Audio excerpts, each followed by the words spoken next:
Hello दोस्तों, कैसे हैं आप लोग। दोस्तों, आज की वीडियो बहुत ही ज़बरदस्त है और बहुत इन्फॉर्मेटिव है, क्योंकि आज की इस वीडियो में मैं 3 ऐसे मुल्क आपको बताने वाला हूं जहां पर जाने के लिए आपको वीज़ा लेने की ज़रूरत ही नहीं है। दोस्तों, इस वीडियो की ज़रूरत इसलिए पेश आई क्योंकि बहुत से लोग ये ईमेल करते हैं और ये क्वेश्चन करते हैं कि उनका पासपोर्ट बना हुआ है, पासपोर्ट बने हुए उनका 1 साल हो गया है, 2 साल हो गया है, लेकिन अभी तक उन्हें किसी भी अच्छी कंट्री का वीज़ा नहीं मिला।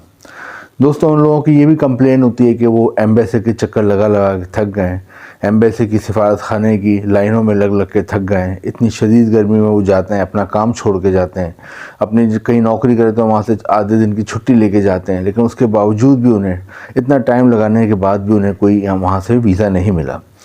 तो दोस्तों, आज की इस वीडियो में 3 ऐसे मुल्क मैं आपको बताने वाला हूँ जिनकी आपको शायद इतनी इन्फॉर्मेशन ना हो। और इन मुल्कों की ख़ास बात यही है कि इन मुल्कों में जाने के लिए आपको कोई वीज़ा लेने की ज़रूरत नहीं है, कोई एम्बेसी के चक्कर लगाने की ज़रूरत नहीं है, कोई एम्बेसी की लंबी लंबी लाइनों में लगने की ज़रूरत नहीं है।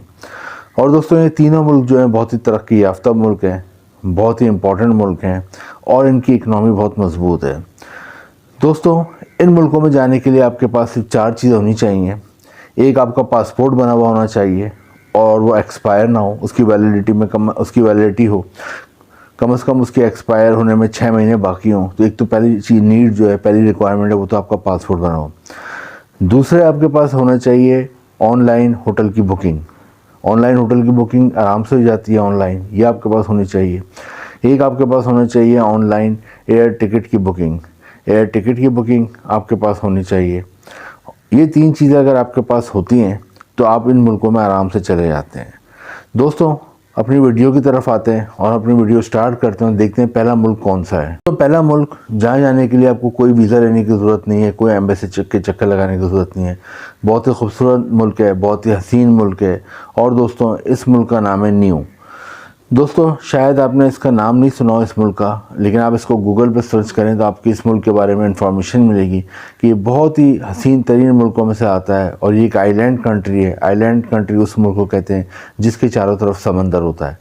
न्यूजीलैंड के करीब वाक़, इसके पड़ोस में न्यूजीलैंड है और न्यूजीलैंड के बिल्कुल नज़दीक वाक़, और आपको यहाँ पर न्यूजीलैंड का कल्चर बहुत ज़्यादा नज़र आता है। दोस्तों, न्यू जाने के लिए आपको कोई वीज़ा लेने की ज़रूरत नहीं है। इस कंट्री ने अलाउ किया हुआ है पाकिस्तान और इंडिया के लोगों को कि वो बग़ैर वीज़े के इस मुल्क में आ सकते हैं। यहाँ की आबादी कम है और यहाँ पे कोई जॉब्स के भी इतने ज़्यादा मौक़े नहीं है, लेकिन होटल रेस्टोरेंट इंडस्ट्री में यहाँ जॉब मिल सकती है और इसके अलावा यहाँ पर फ़िशिंग इंडस्ट्री में जॉब मिल सकती है, कंस्ट्रक्शन इंडस्ट्री में जॉब मिल सकती है, लेकिन इतने ज़्यादा जॉब्स के मौक़े नहीं है जैसे कि आगे जो दूसरे मुल्क हैं उसमें मैं आपको बताऊँगा।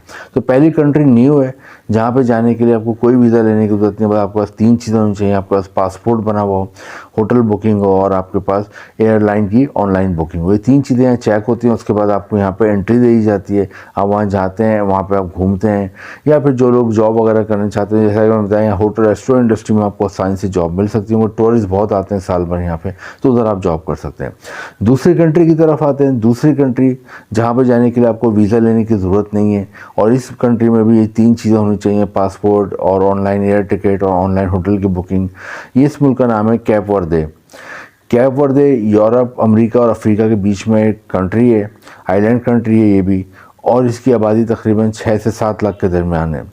कैप वर्दे की ख़ास बात यह है कि एक तो यहाँ पर जाने के लिए वीज़ा लेने की ज़रूरत नहीं है। दूसरी इसकी इम्पॉर्टेंट बात यह है कि यहाँ इस मुल्क में आपको 6 महीने के अंदर अंदर नेशनलिटी और शहरियत भी मिल सकती है। जी हाँ, कैप वर्दे उन दुनिया के मुल्कों में से आता है जहाँ बहुत ही फास्टेस्ट, बहुत ही जल्द शहरियत और नेशनलिटी आप ले सकते हैं। उसके 3 तरीके हैं, वो मैं आपको बताया तो।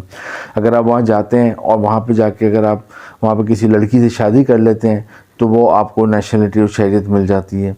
दूसरा तरीका ये है कि वहाँ पे अगर आप कोई बिज़नेस वगैरह स्टार्ट करते हैं, कोई अपनी दुकान लगा लेते हैं, कोई भी कारोबार शुरू करते हैं, और ये नहीं कारोबार करोड़ों रुपए का हो, कम खर्चे से भी कारोबार करते हैं, छोटा सा भी करते हैं, उस सूरत में भी आप वहाँ पे नेशनलिटी के लिए क्लेम कर सकते हैं। और तीसरा ये है कि वहाँ पर अगर आपको कोई जॉब वगैरह मिल जाती है तो उस सूरत में भी आप नेशनलिटी और शहरियत के लिए क्लेम कर सकते हैं।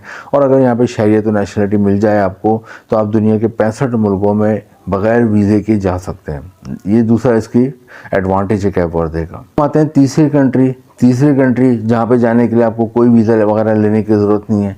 पाकिस्तान और इंडिया के लोग बग़ैर वीज़े के इस मुल्क में जा सकते हैं। दोस्तों, इस मुल्क का नाम है बारबाडोस। दोस्तों, बारबाडोस यूएसए के करीब वाक़ है। और ये भी एक आइलैंड कंट्री है और ये बहुत ही हसीन मुल्क है, बहुत ही खूबसूरत मुल्क है। यहाँ पे जाने के लिए भी आपको पहले से कोई वीज़ा वगैरह लेने की ज़रूरत नहीं है। बारबाडोस की आबादी तकरीबन 3 से 4 लाख है, तो यहाँ पे वर्कर्स की भी अक्सर ज़रूरत होती है। और अगर आप यहाँ जाते हैं, जो आपके पास 3 चीज़ें होती हैं, अगर आपका पासपोर्ट है, ऑनलाइन एयर टिकट की बुकिंग है, ऑनलाइन होटल की बुकिंग है, आप यहाँ पे पहुँचते हैं, आपको यहाँ पे 3 से 6 महीने की एंट्री मिल जाती है। वहाँ जाते हैं, दो तरह के लोग होते हैं, एक घूमने जाते हैं और एक वहाँ जॉब वगैरह लेके वहाँ मुस्तकिल रहना चाहते हैं। तो अगर आप जॉब वगैरह लेना चाहते हैं तो वो मैं आपको बता दूं, यहाँ पे ज़्यादातर जो जॉब्स के मौके हैं वो फ़िशिंग इंडस्ट्री में, यहाँ पे बहुत ज़्यादा फ़िशिंग इंडस्ट्री की सनत ग्रो कर चुकी है। तो फ़िशिंग इंडस्ट्री में आप हर तरह की जॉब कर सकते हैं। अगर आप एजुकेटेड हैं जब भी आपको जॉब मिल सकती है, और अगर एजुकेटेड नहीं है तो जब भी आपको इधर जॉब मिल सकती है। फ़िशिंग के मुख्तलिफ काम होते हैं, कटिंग का काम होता है, स्टोर का काम होता है, उनको एक जगह से दूसरी जगह मुंतकिल करने का काम होता है, वेयर हाउस पे रखना होता है, एयर कंडीशन में रखना होता है, ये देखना होता है ट्रांसपोर्टेशन की कैसे होगी। तो बहुत सारे काम होते हैं, पैकिंग होती है फ़िश की। तो ये तमाम काम आप कर सकते हैं।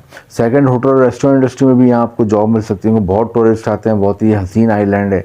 और इसकी एक ख़ास बात ये है कि यहाँ पर वाइट सैंड बीचेस पाए जाते हैं, जो कि एक बहुत ही यूनिक चीज़ है। और यहाँ पे एक उड़ने वाली मछली भी पाई जाती है, जिसे फ्लाइंग फ़िश कहते हैं। तो बारबाडोस बहुत ज़्यादा टूरिस्ट आते हैं, तो यहाँ पर होटल रेस्टोरेंट में भी आसानी से जॉब मिल जाती है।